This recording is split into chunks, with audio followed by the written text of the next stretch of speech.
Cattle are my passion. I've been doing it all my life. My first wage check was at Mount Gambier Sale Yards when I was 9 years old, handling with cattle, and I've been doing it ever since. My name's Simon Rowe, Principal of Princess Royal Station. The Princess Royal Group started in 2000 with just the one property, and we've added properties too. My father and myself set it up. Princess Royal the original property was established in 1864. The rest is history. Being involved in a family business, our family business, it adds another level to your career, your employment. You're passionate about it and you share that passion with your siblings and your family. We have 3 generations in the business now. We've got my son Jack, 2 daughters, Catherine and Rebecca, and their partners, and then now we've got the next generation coming along. To watch the kids grow up, not so much part of the business, but to enjoy the lifestyle, it's magical. The Princess Royal Group buys and sells approximately 70,000 cattle a year, and it's up to the family and us to take it on. The aspirations is to go 100,000, and that's our 10-year goal. The Princess Royal Group roughly owns 70,000 acres, of which there's a cropping and livestock grazing programs on it. We lease a property in the northern Flinders, and that's 2,500 square kilometres, and that's got 2,000 breeding Angus cattle. 75% of what we do is Angus cattle. The Princess Royal Group supply cattle to various countries. The main one, 95% of what we do goes to Italy. Quite a portion that goes to China, 500 a week, and then we do some supermarket trades within the country.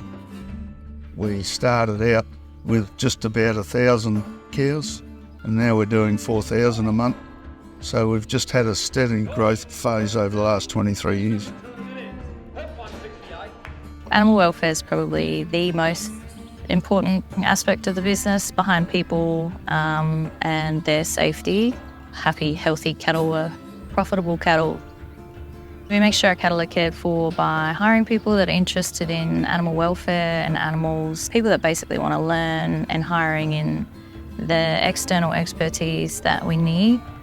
So we try and work with the cattle's natural behaviour. They're very social animals. They have a social hierarchy, so you have to employ low-stress stock handling techniques, make sure that they're comfortable in your presence, and sort of gain their trust over time. For cattle to be certified grain-fed, we have to follow the National Feedlot Accreditation Scheme, employing those standards year-round. So not just having a manual, but making sure that people are following the standards. Some of those standards might be checking the water, making sure that the ration has a high enough energy content, keeping track of drugs, batch numbers, quality control in terms of everything being recorded, who's done what, where the cattle have come from.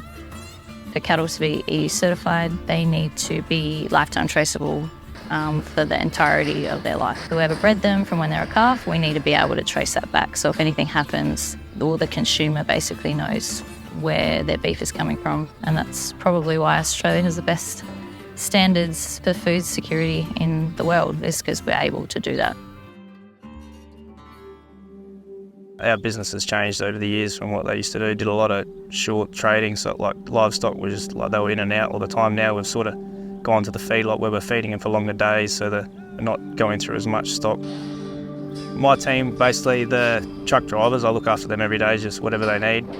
On the livestock side, for transporting the livestock, well, firstly you just got to make sure they're fit and safe to travel. Like they want to ensure like they're getting checked on regularly during the trip, they're loaded correctly.